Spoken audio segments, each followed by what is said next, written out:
Maulana kembali, Ahmad Maulana dan shooting. Maulana, Ahmad Maulana. Donny.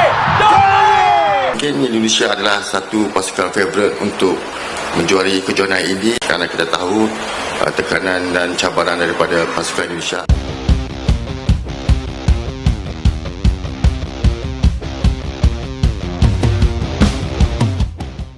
Begini pernyataan pelatih Timnas Malaysia U23, yaitu Nafuzi Zain yang mengaku terkejut usai Timnas Indonesia U23 berhasil bantai Brunei Darussalam U23 dengan skor 8-0 di pertandingan pembuka Piala AFF U23 tahun 2025. Pelatih asal Malaysia tersebut tidak bisa menyembunyikan keterkejutannya atas performa luar biasa skuad Garuda Muda di laga tersebut. Dalam wawancaranya, pelatih Malaysia U23, yaitu Nafuzi Zain, secara terang-terangan mengakui bahwa ia benar-benar tidak menyangka Timnas Indonesia U23 mampu tampil sedominan itu. Jujur, saya sangat terkejut, bahkan terpana. Skor 8-0 bukan angka yang biasa di turnamen antar negara. Itu mencerminkan betapa jauhnya kualitas permainan Indonesia dibanding Brunei. Tapi bukan hanya soal skor. Yang lebih menakutkan adalah bagaimana cara mereka bermain. Salah satu hal yang paling membuat pelatih Malaysia U23 gelisah adalah penampilan gemilang striker muda Indonesia, Jens Ravens, yang mencetak 6 gol dalam satu pertandingan. Pemain yang sempat merumput di Eropa itu menunjukkan kelasnya dan benar-benar menghancurkan pertahanan Brunei. Saya belum pernah lihat striker U23 Asia Tenggara seproduktif itu dalam satu laga. Jens Ravens bukan hanya tajam, tapi juga pintar. Pergerakannya sulit dibaca.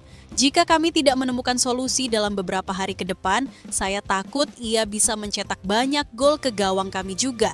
Namun bukan hanya Jens Ravens yang menjadi perhatian.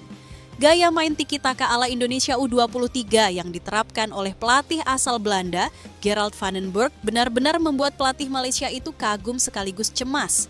Permainan mereka seperti Barcelona era Guardiola. Penguasaan bola 84% di level Timnas U23 Asia Tenggara itu luar biasa. Mereka bukan hanya memegang bola, tapi tahu kemana harus bergerak, kapan menyerang, dan bagaimana memanfaatkan celah. Timnas Indonesia U23 memang tampil sangat dominan dalam laga kontra Brunei. Dengan penguasaan bola mencapai 84% dan intensitas serangan tinggi sepanjang laga, Brunei nyaris tak diberi kesempatan berkembang. Bagi pelatih Malaysia, hal ini menjadi alarm keras jelang laga hidup mati menghadapi Indonesia pada 21 Juli 2025 mendatang.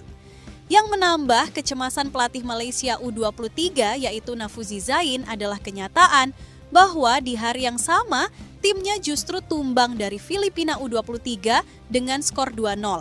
Hasil ini membuat moral tim Harimau Muda goyah, apalagi mereka akan menghadapi tim Indonesia yang sedang on fire. Kami baru saja kalah dari Filipina dan jujur itu pukulan yang berat. Tapi yang membuat kami benar-benar takut adalah fakta bahwa Indonesia berada di level yang berbeda. Jika kami tidak berbenah cepat, bukan tidak mungkin kami dibantai juga seperti Brunei. Bahkan pelatih Malaysia U23 bahkan menyebut bahwa level permainan Timnas Indonesia U23 sudah bukan lagi level Asia Tenggara. Saya harus akui, Indonesia U23 di bawah Gerald van den Berg bukan tim yang hanya unggul di kawasan. Mereka sudah layak bersaing di level Asia. Mereka terlalu rapi, terlalu kompak, dan terlalu dominan untuk ditaklukkan dengan cara biasa. Begini jalan pertandingannya, Timnas U23 Indonesia menang atas Brunei Darussalam dengan skor 8-0 berkat 6 gol Jens Ravens yang kemudian terpaksa bermain walau kram. Timnas U23 Indonesia membantai Brunei Darussalam untuk memuncaki klasemen Grup A ASEAN Cup U23 2025 Selasa 15 Juli tahun 2025. Skuad Indonesia lebih dulu mendengar kabar kekalahan Malaysia dari Filipina dengan skor 0-2 pada laga pembuka Grup A sore tadi. Garuda Muda dipertemukan dengan tim terlemah pada laga pertama, Jens Ravens dan kawan-kawan tidak memberi ampun. Pelatih Gerald van den Berg meninggalkan formasi 3 bek yang diterapkan Patrick Kluivert dan Shin Tae-yong. Perubahan besar dilakukan di sektor kiper, di mana Cahya Supriyadi dicadangkan. dan Vandenberg lebih memilih Muhammad Ardiansyah. Di sektor bek tengah, Muhammad Ferrari masih menjadi andalan dengan ban kapten, kali ini ditemani nama baru Brandon Scheuneman. Babak pertama berakhir dengan keunggulan selusin gol berkat Quintric penyerang Grace Bali United kelahiran Belanda. 7-0. Raven melakukan berbagai jenis finishing dalam 5 gol tersebut, dari kaki kanan, kaki kiri, titik putih yang kurang hanya gol dari kepala. Pada kick-off babak kedua, Vandenberg langsung mengganti 4 pemain. Yardan Yafi, Firman Juliansyah, dan Altaf Indi mendapatkan reward setelah bermain reguler di Liga 1 musim lalu, sedangkan Frankie Misa bermain di Liga 2. Sayangnya pergantian 3 personil di lini serang itu langsung menurunkan kualitas passing, crossing, dan finishing Indonesia. Lebih sedikit peluang tercipta dan jauh lebih sedikit gol yang terjadi. Gol tambahan tercipta pada menit ke-62, ulangan gol keempat saat Muhammad Ferrari melepas umpan lambung yang direbut Raven mengalahkan bek mungil Brunei. Jens Raven hanya mendorong bola agar memantul melewati kiper dan sapuan bek Brunei hanya terlambat beberapa sentimeter. 8-0, terdapat pemandangan tidak mengenakan pada akhir babak kedua saat Raven terpaksa menetap di lapangan walau hanya bisa berjalan kaki dan tidak mampu mengejar bola. Hal itu lantaran Vandenberg sudah melakukan pergantian 5 pemain sehingga tak ada kuota untuk menarik keluar Raven. Indonesia bisa tampil ganas kala memainkan pemain utama tetapi level langsung menurun setelah pelapis diturunkan.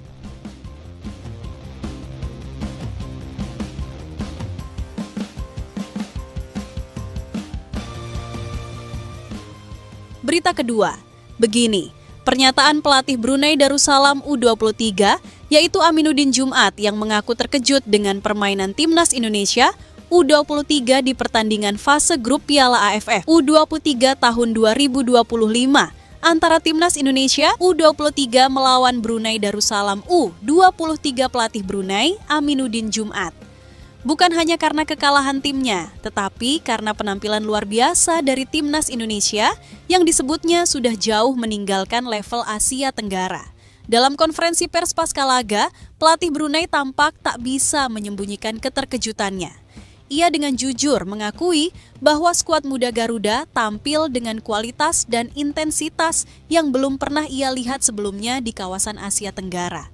Saya tak bisa berkata-kata. Indonesia U23 bermain di level yang berbeda hari ini. Mereka bermain dengan kecepatan tinggi, kedisiplinan yang luar biasa, dan pemahaman taktik yang sangat matang. Ini bukan lagi tim yang kami hadapi beberapa tahun lalu. Salah satu hal yang paling membuat pelatih Brunei terkejut adalah bagaimana pelatih baru timnas Indonesia U23, Gerald Vandenberg, berhasil membentuk tim yang begitu solid dalam waktu singkat. Vandenberg yang merupakan legenda sepak bola Belanda baru saja diangkat sebagai pelatih kepala. Namun dampaknya sudah terasa begitu kuat. Saya tidak percaya ini adalah tim yang baru dibentuk oleh pelatih yang juga baru. Bahkan pelatih baru timnas Indonesia U23 yaitu Gerald Vandenberg seperti sudah mengenal anak-anak ini selama bertahun-tahun. Formasi 4-2-2 yang ia terapkan sangat tak lazim di Asia Tenggara, tapi dia berhasil membuat sistem itu hidup di lapangan. Formasi 4-2-2 yang diusung Gerald Vandenberg tidak hanya unik, tapi sangat efektif. 2 gelandang bertahan menjaga kedalaman, 2 gelandang serang memberi tekanan, dan 2 striker menjadi ujung tombak mematikan yang terus membuat barisan pertahanan Brunei dalam tekanan. Performa luar biasa timnas Indonesia juga tidak lepas dari duet mematikan di lini depan, Hoki Caraka dan Jens Ravens. Keduanya tampil penuh determinasi, cepat dalam transisi, dan mampu menciptakan peluang dengan kerja sama yang rapi. Saya harus akui, Hoki Caraka dan Jens Ravens benar-benar luar biasa. Mereka saling mengisi, saling memahami pergerakan satu sama lain. Bek kami benar-benar kewalahan, terutama saat Indonesia melakukan serangan balik cepat.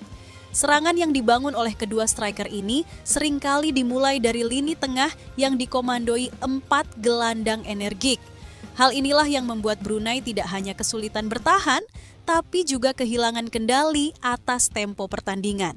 4 gelandang timnas Indonesia yang turun sejak menit awal, Robi Darwis, Tony Firmansyah, Arkan Fikri, dan Victor Detan, bermain begitu padu.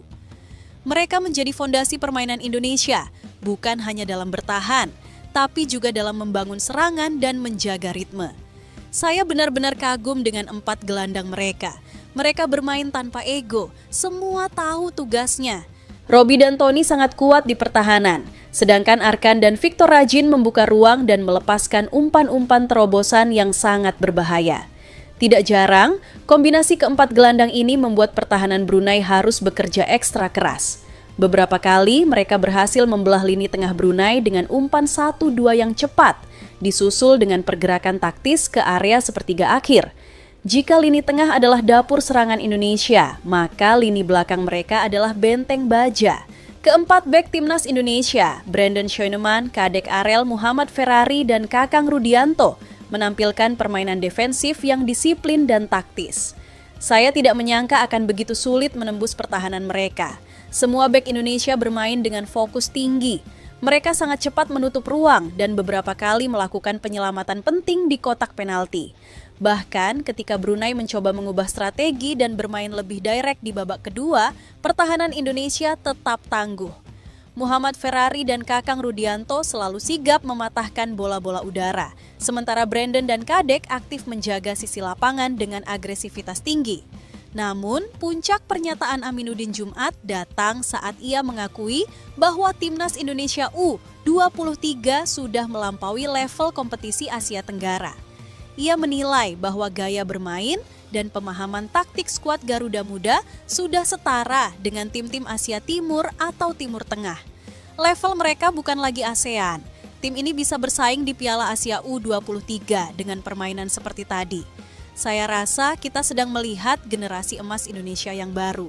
Pelatih baru Timnas Indonesia U23 yaitu Gerald van den Burg membawa aura Eropa ke tim ini.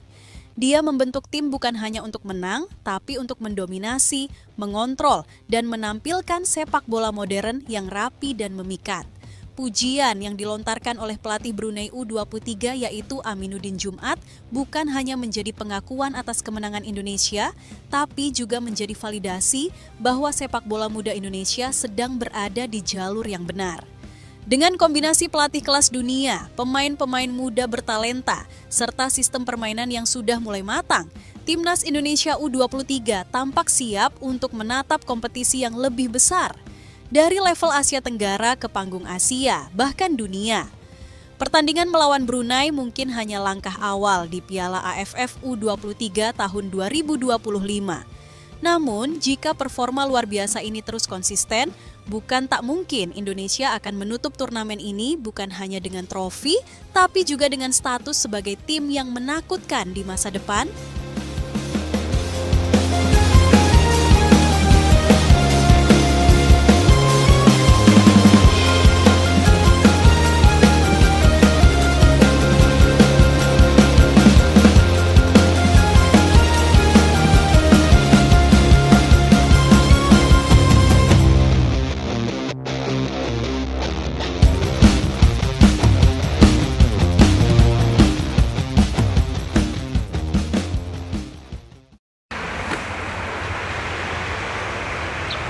Semoga Timnas Indonesia bisa menjadi juara di Piala AFC dan lolos Piala Dunia.